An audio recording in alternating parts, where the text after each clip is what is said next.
Hello friends, welcome to the lecture series on trigonometric equations. So what exactly is a trigonometric equation? A trigonometric equation is any equation comprising of the trigonometric functions. Now we all know that there are 6 trigonometric functions, namely sin x, cosine x, tangent x, cotangent x, cosecant x and secant x. So any trigonometric function written in terms of these and some coefficients will be a trigonometric function. Trigonometric equation. So what are some examples of trigonometric equations? Something like this. It can be as simple as sin x is equal to 1 by 2. We all know where this is satisfied. But it can also be something like this.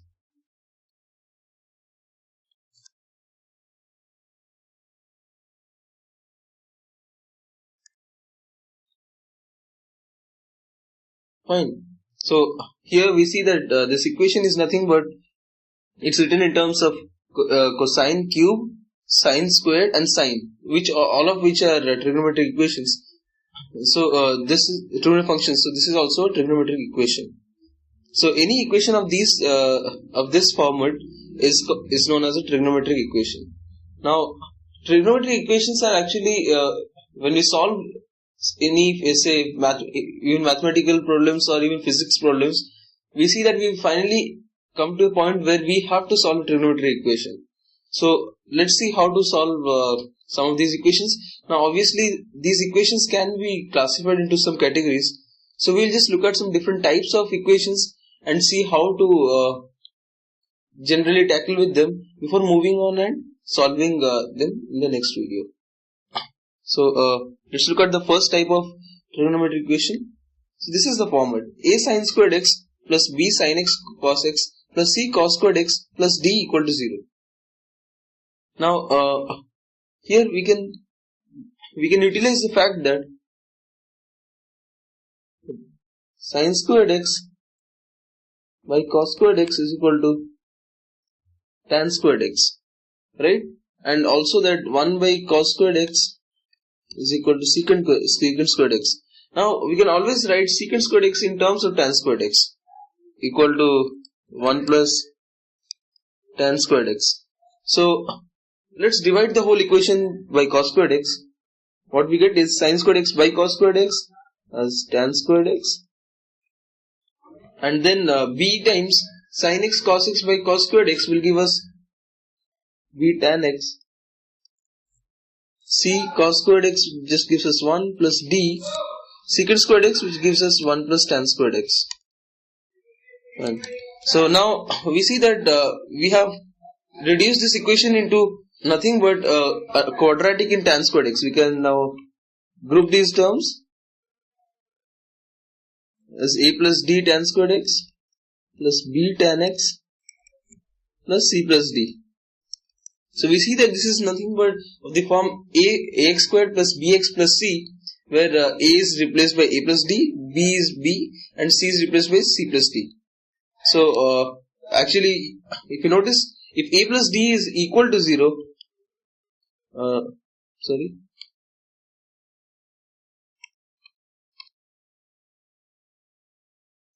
if a plus d is equal to 0, then the first term gets cancelled.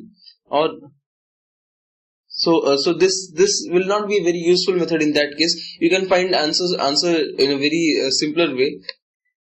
So if it is not equal to 0, then you can use this substitution. You can use this method. You can divide the whole equation by cos squared x. Okay. So this is how we reduce this equation into a quadratic in tan squared tan x and solve it. Let's look at the next form now. So this is actually this is a very probably the most important of the trigonometric equations. It's a sin x plus b cos x plus c equal to 0. So how exactly do we solve this kind of equation? Now luckily we see that both of them are arguments of x. So, and we know that sin squared x plus cos squared x is equal to 1. So using that, what we do is we divide the whole thing by root of a square plus b square.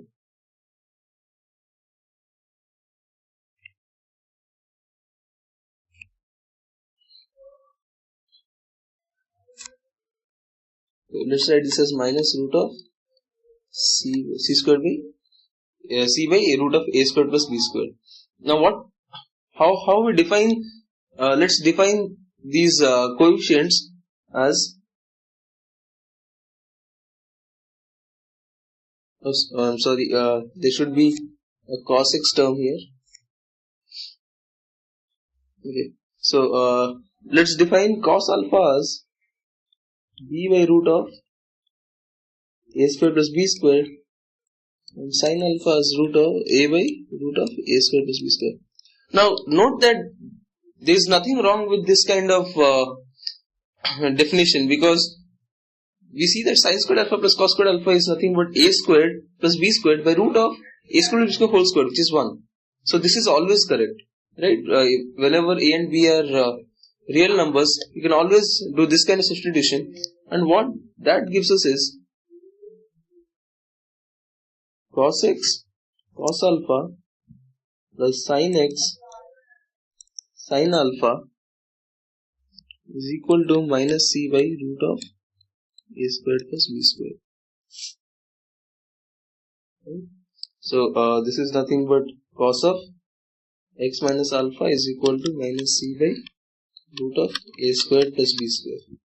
Now clearly this equation will not have any real roots if c is greater than, let's take the mod, if c is greater than a square plus b square, because in that case cos of x minus alpha will be greater than 1 or less than 1, both of which are not possible.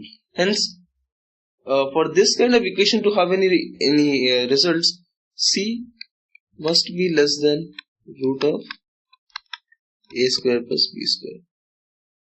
This is wrong. Fine. In this case, there are no solutions. The solutions will exist only if the mod of c is less than root of a square plus b square. So let's look at the third type of equation. Now here we have a times sin x plus or minus cos x plus b sin x cos x plus c equal to 0. So here we again exploit the fact that sin squared x plus cos squared x is equal to 1, and no matter it's plus or minus cos x, it will always give us the square term will give us plus or minus 2 sin x cos x.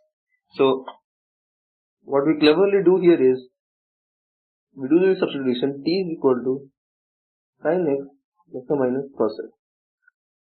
So squaring we get sin squared x plus cos squared x plus or minus 2 sin x cos x, right? So which is 1 plus or minus 2 sin x cos x, or we can write sin x cos x as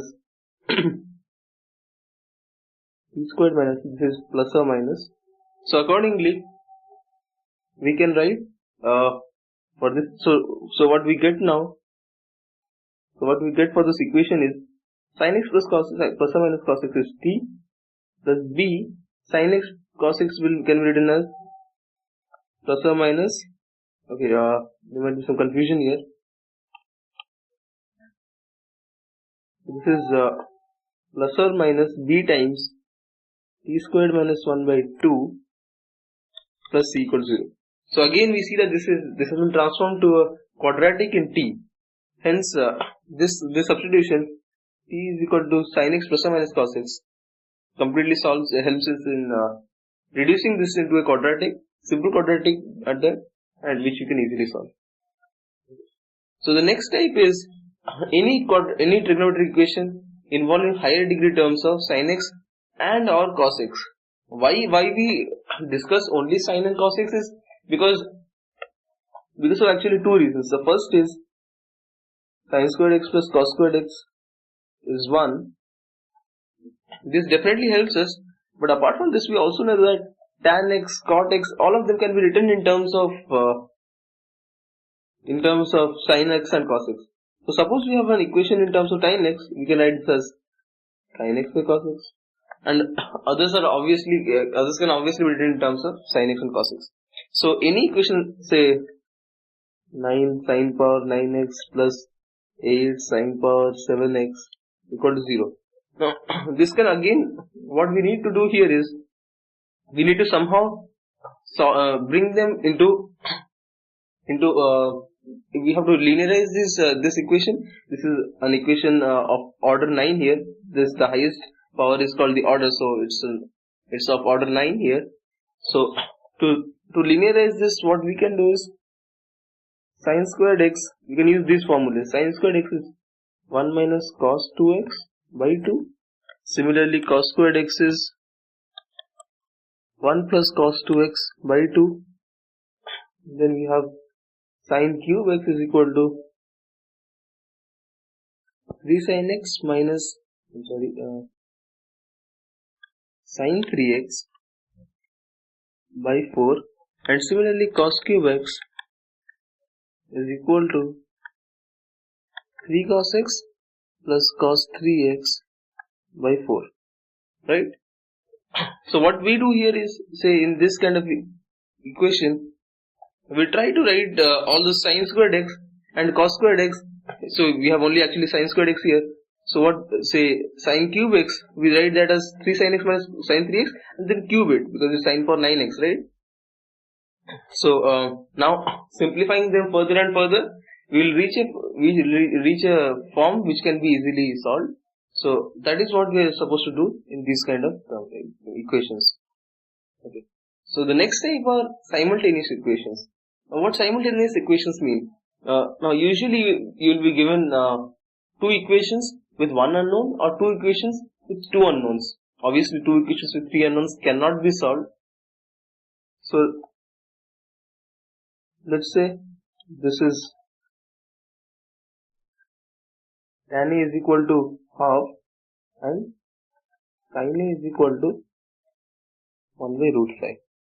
Right? So this kind of this is of the first kind, that is 2 equations with 1 unknown. So we have 1 unknown as A and we have these 2 equations. So solving them, we can find out the value of A. Now it will not be this easy every time, but the general working is similar to that discussed earlier. The other type is something like this.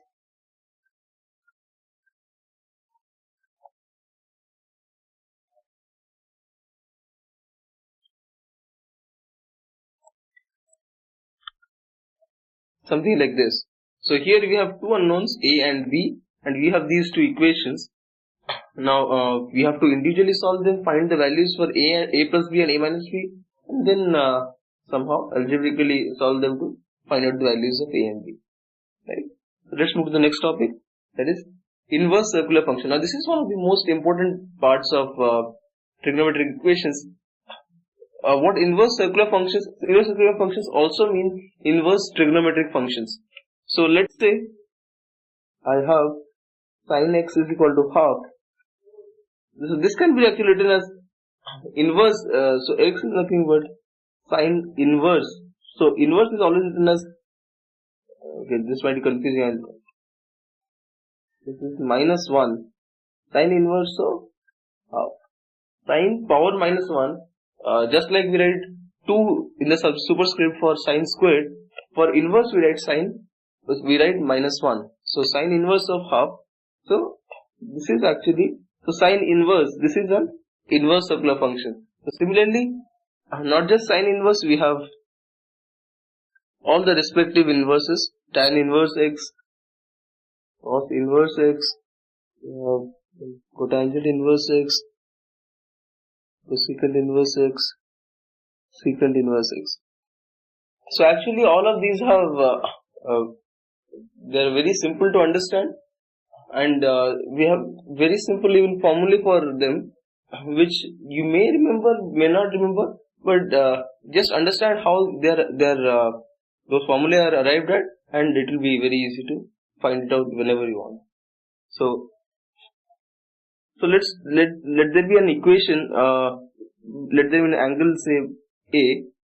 So we know that sin A and this is again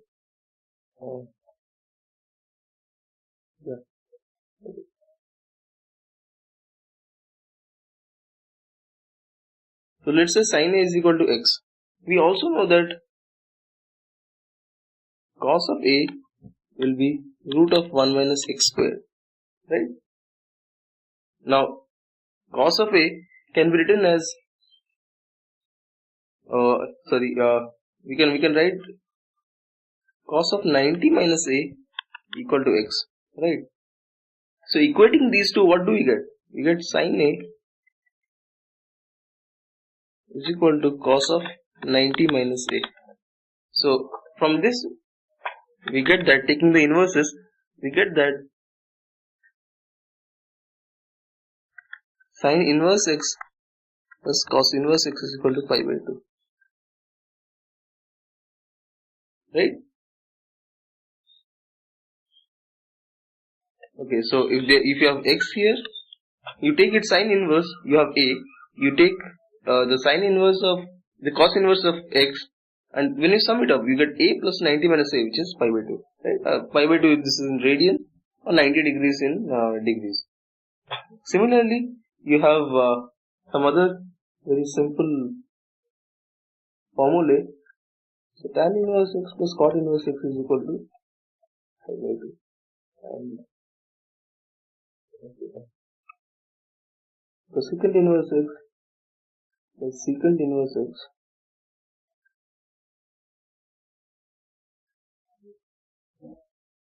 is also pi by 2. Now we also know that tan theta is equal to 1 by cot theta, right? So writing this in terms of inverse function, we say that tan inverse of x is equal to cot inverse of 1 by x, right? I'm pretty sure this is very simple to understand how we arrived at this. Similarly, we can write for secant inverse cos inverse of 1 by x and sin inverse. Now, do understand that these can interchange their forms. So cos inverse of x is secant inverse of 1 by x, right? So similarly, if I write here sin inverse of x, it will be cosecant inverse of 1 by x, because we know that these are reciprocal functions, right? Okay. Apart from this, we have some other simple function. Let's take the negative argument. So what we get here is sin inverse of minus x is just minus sin inverse of x, whereas for cos inverse,